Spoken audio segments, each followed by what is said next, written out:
नमस्कार बच्चों, आज हम पढ़ेंगे योज्य प्रतिलोम एवं गुणन प्रतिलोम। योज्य प्रतिलोम एवं गुणन प्रतिलोम। योज्य प्रतिलोम साधारण तौर पर समझे अपन। योज्य मतलब जोड़ना, प्रतिलोम मतलब उल्टा। ऐसी संख्या जो उस संख्या की उल्टी हो जोड़ने पर। गुणन प्रतिलोम गुणा में उल्टा।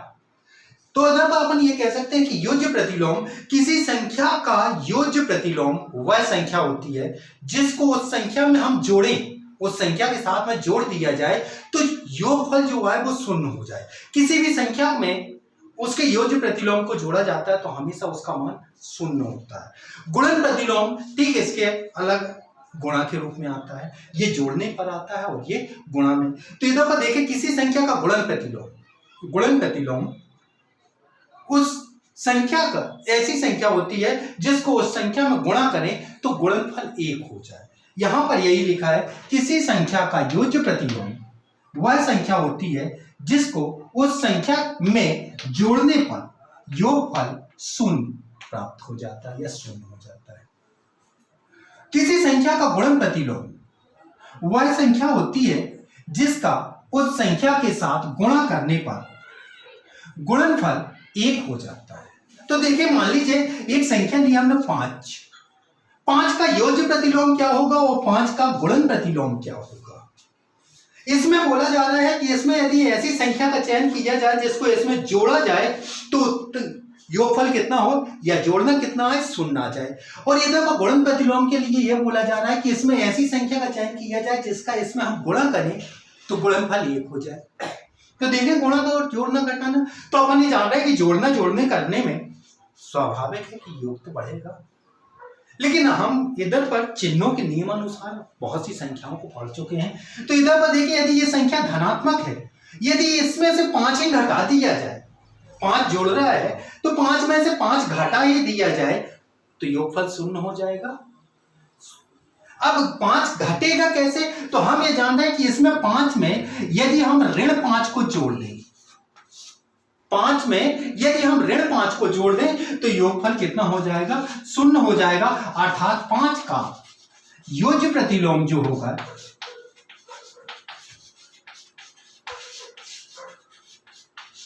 वो ऋण 5 हो जाएगा। कितना हो जाएगा, ऋण 5। 5 में ऋण 5 को जोड़ा जाएगा तो शून्य आता है। वही स्थिति में हम ये कहें कि यदि 5 का योज्य प्रतिलोम ऋण 5 है तो ऋण 5 का योज्य प्रतिलोम 5 है। एक दूसरे के विपरीत चिन्ह में आते हैं, मतलब जोड़ने और घटाने के चिन्हों में परिवर्तन होता है, धन और ऋण में परिवर्तन होता है। अब देखिए, गुणन प्रतिलोम में यह बोला जा रहा है कि 5 में एक ऐसी संख्या का गुणा करें कि गुणनफल 1 हो जाए। अब 1 कैसे संभव है, यदि मान लीजिए हम इसमें 1 का भी गुणा करेंगे तो 5 आएगा, 2 का गुणा करेंगे 10 आएगा, 3 का गुणा करेंगे 15 आएगा, संभव नहीं है। तो इधर पर देखिए, इसमें परिमेयकारी संख्या का यदि हम गुणा करें ऐसा 5 का परिमेय संख्या 1/5 अर्थात 5 का हमने भाग दे दिया। इसमें गुणा की बात की जा रही है तो हमने क्या कर लिया, भाग कर लिया। अर्थात किसी भी संख्या का योज्य प्रतिलोम जो आता है वो भाग के रूप में आ जाता है। तो हम इधर पर कह सकते हैं कि 5 का योज्य गुणन प्रतिलोम 5 का गुणन प्रतिलोम क्या होगा, 1/5। और 1/5 का गुणन प्रतिलोम क्या हो जाएगा, 5। यदि मान लीजिए यदि पर भिन्नात्मक संख्या आ जाती है, जैसे हमने लिखा 3/2, 3/2 का यदि हम गुणन प्रतिलोम देखें तो ये हो जाएगा 2/3। यदि हम इसका गुणा करेंगे तो ये दोनों क्या होंगे, कट जाएंगे, गुणनफल 1 आ जाएगा। तो किसी भी संख्या को यदि मान लीजिए ये परिमेय संख्या के रूप में दिया है, जैसे हमने 5/7 लिख दिया, तो 5/7 का गुणन प्रतिलोम कितना होगा, 7/5। 3/2 का गुणन प्रतिलोम क्या होगा, 2/3। और भी संख्याएं यदि आपको आ रही हैं जो भिन्न के रूप में या परिमेय संख्या के रूप में है तो ठीक उसको अंश और हर के रूप में परिवर्तित कर दिया जाएगा, तो ये आपकी गुणन प्रतिलोम संख्या निकल आएगी। तो यहां पर हम ये लिख सकते हैं, इसको मानते हैं 5/1, तो इसको लिख सकते हैं 5/1 का गुणन प्रतिलोम